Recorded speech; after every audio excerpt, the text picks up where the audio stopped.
Good afternoon, everyone. Thank you for joining me here today. I'm joined here also by Vanita Gupta, the head of our Civil Rights Division. Nearly a year ago, the Department of Justice released our findings in an investigation of the Police Department of Ferguson, Missouri. Our investigation uncovered a community in distress, in which residents felt alienated from their own police force and their own local government. The Ferguson Police Department's violations in particular were expansive and deliberate. They violated the Fourth Amendment by stopping people without reasonable suspicion, by arresting them without cause, and by using unreasonable force. They made enforcement decisions based on the way individuals expressed themselves, and they unnecessarily escalated non-life-threatening situations. These violations were not only egregious, they were routine. They were encouraged by the city in the interest of raising revenue. They were driven, at least in part, by racial bias, and they occurred disproportionately against African American residents of Ferguson. And they were profoundly and fundamentally unconstitutional. The government's findings were based upon information received from Ferguson's own citizens, from Ferguson's own records and Ferguson's own officials. And they demonstrated a clear pattern and practice of violations of the Constitution and of federal law. After announcing our findings almost a year ago, we began negotiations with the city of Ferguson on a court-enforceable consent decree that would bring about necessary police and court reform. From the outset, we made clear that our goal was to reach an agreement to avoid litigation. But we also made clear that if there was no agreement, we would be forced to go to court to protect the rights of Ferguson residents. Painstaking negotiations lasted more than 26 weeks as we sought to remedy literally years of systemic and systematic deficiencies.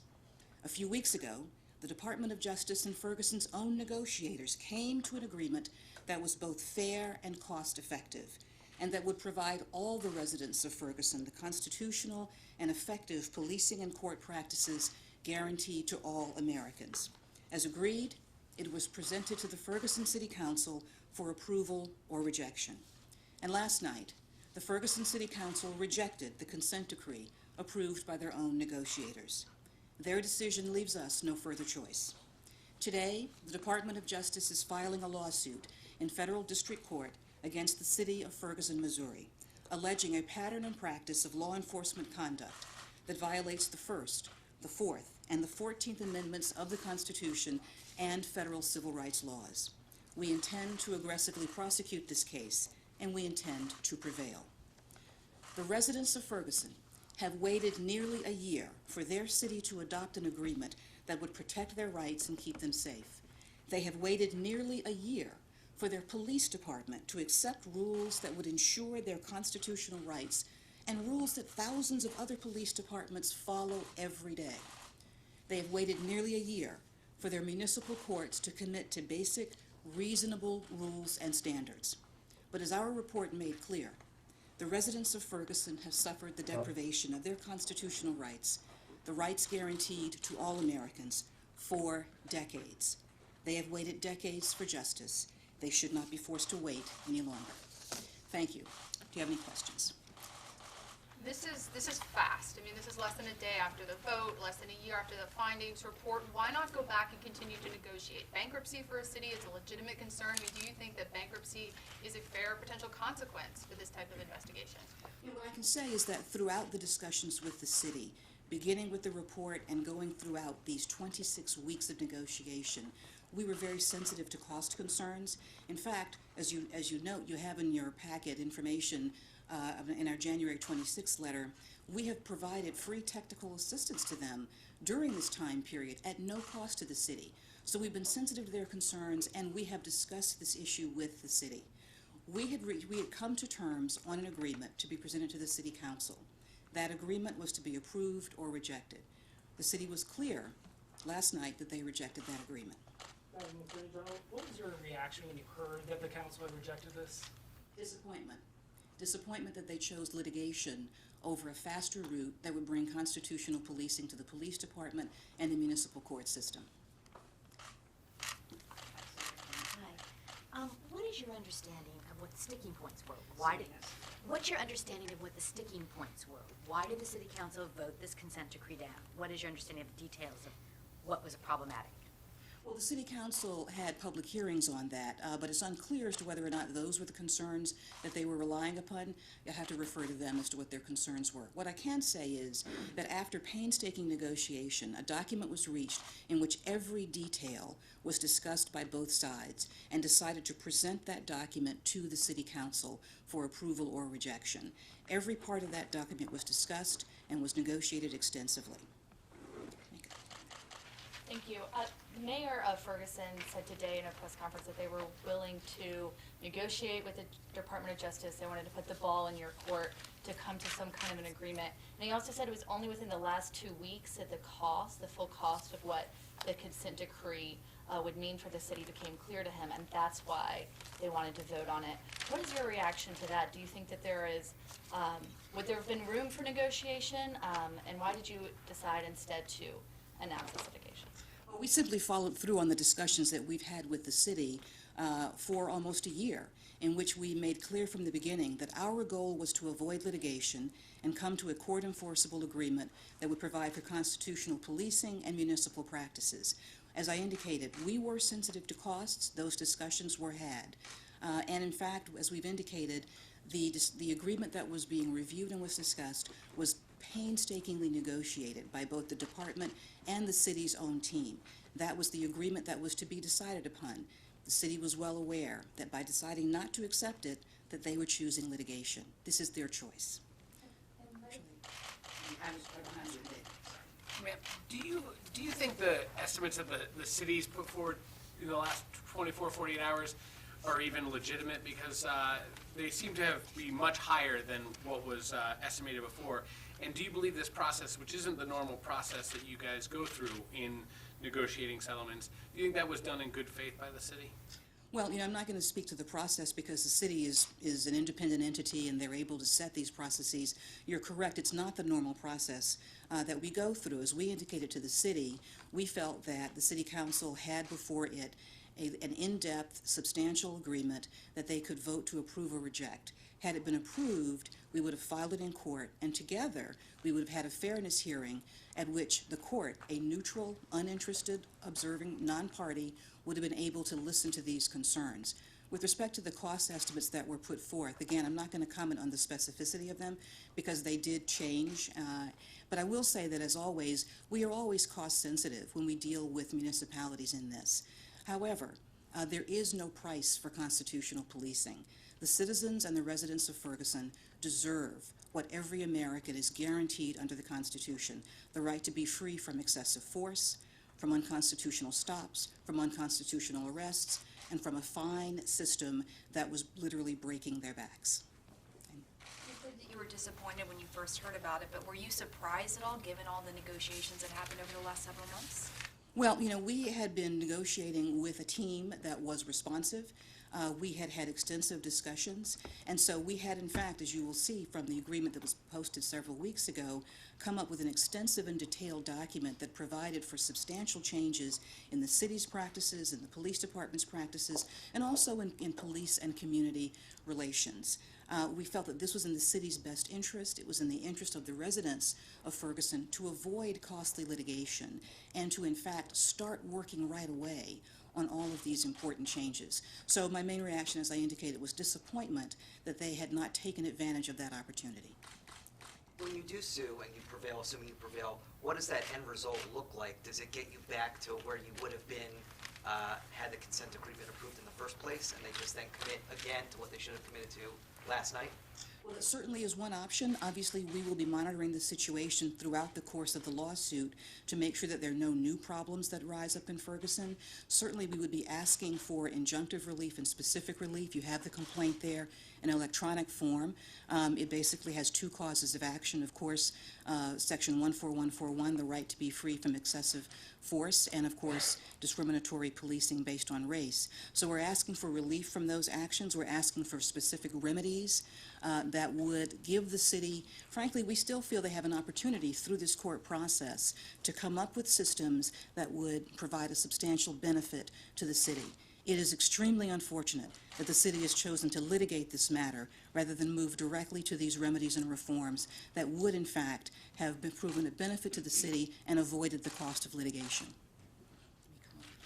Given that, several of the individuals who were mentioned in the original report were involved in the negotiation process, specifically the financial manager, who I believe had come up with some of the estimates of the cost. Do you think that played any influence in the cost estimates or how this proceeded?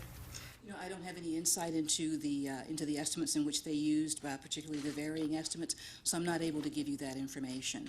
What I will say again, as I indicated before, that we do not believe that there is a price to be placed on our Constitution. We think all citizens are entitled to what everyone enjoys by birth in this country: the right to be free from excessive force, the right to be free from discriminatory policing. And we had, before the city of Ferguson, a plan that would have allowed them to start making those reforms right away. Indeed, we had been providing assistance to the city of Ferguson through training and other police technical assistance at no cost to them. And that would have been a part of our ongoing discussions had we gone forward with the consent decree. Were there any changes that they proposed specifically that were deal breakers for you? What exactly were the biggest issues of the changes they sought to make?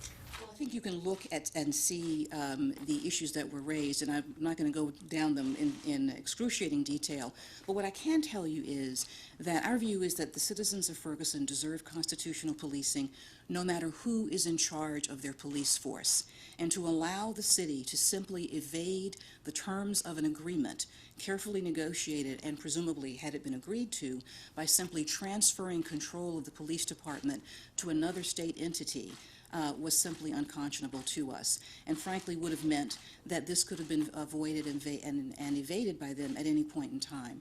I think that what we have to focus on, again, is our goal, which was to achieve constitutional policing through some specific changes that we felt would have been a real benefit, and we frankly feel that our technical assistance already had been a benefit to the police department. To what extent is the decision to sue based on the notion that you simply can't have a process where you do pattern and practice investigations and then city councils or some other entity decides to renegotiate after you've already done the negotiation? My question is, how much do you need to set an example of Ferguson that this is not how DOJ will handle these cases? Well, every case is different. We deal with every jurisdiction on their own terms, and we deal with them openly, and we hope that they deal with us in that way. This message is a very specific one to Ferguson. It is simply a response to their decision. After literally weeks, months, almost a year of discussion, at which point 2 teams had come together with an agreement that was going to provide real relief, it was rejected. And as we had made clear from the outset, in the absence of a court-enforceable consent decree, we would litigate this matter. Let me come back. Madam Attorney General, you say that you're doing this to protect the rights of Ferguson residents. I'm wondering, do you think that the City Council of Ferguson is acting in good faith to do the same thing? I'm not going to characterize their actions because, again, I haven't spoken directly with them. But I will say that this matter is one that has gotten a lot of public attention, so I think you're able to observe how it's been conducted. I think you'll see that both sides have spent a great deal of time thinking very deeply about how to manage the situation. The Department of Justice has provided assistance in an attempt to start the managerial process, certainly of the police department. And so our hope and our expectation had been that we would be able to continue that process with a consent decree. And as I said before, we're disappointed that they've made a different choice.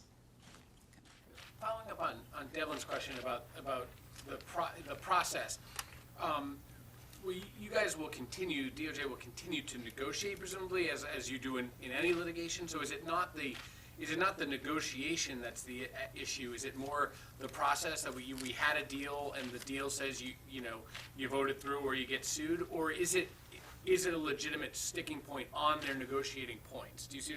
I guess that's my question: is are you suing because their sort of counteroffer is no good, or are you suing because there shouldn't have been a counteroffer? We're suing because at this point the negotiations were concluded, and the agreement between the parties was that they would review, the City Council would review the agreement that had been struck by both sides and decide whether to accept or reject it. And last night's vote was a rejection of that. Whether or not there'll be further negotiations is something that I really can't speculate on. We will proceed with litigation, and we will anticipate the city to respond in court. I'd like to ask you about something in pop culture that's got a lot of people talking about these issues. Beyonce has released a video that obliquely references two DOJ cases, the death of Michael Brown and the death of Trayvon Martin. It's gotten a lot of criticism from police. Have you seen that video, and do you have a reaction to it? I have not seen the video. I saw her Super Bowl performance, so I can't comment on the video. The performance? I thought the performances of all the artists at the Super Bowl were great. Coming back to this. Everyone brought their specific talents to the field. I know you choose your words very carefully, but is disappointment really the right word? Yeah, I mean, I've been at a lot of press conferences, we all have every year, and you seem rather fired up by this. I'm just wondering, is disappointment, is that really the right word? It is the right word. It is. I think that the city of Ferguson had a real opportunity here to step forward, and instead they've chosen to turn backwards. They've chosen to live in the past, and they've chosen to adopt a means of really ignoring the voices of their citizens. They're choosing to ignore the complaints of their citizens, and they're choosing to ignore the clear findings that this department presented to them almost a year ago in March of last year, in March of 2015. They had many opportunities to deal with this, and we had hoped that they were on that path, as we hope that every jurisdiction is on that path. Our view was that we were moving towards a system and a process in which we could work together to create a better Ferguson for everyone, and I am profoundly disappointed that they've made a different choice.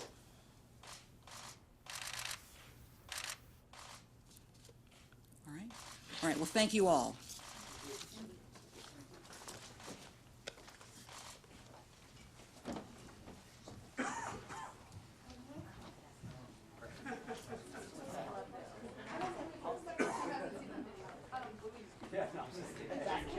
Has she really not seen the video? Has she really not seen the video?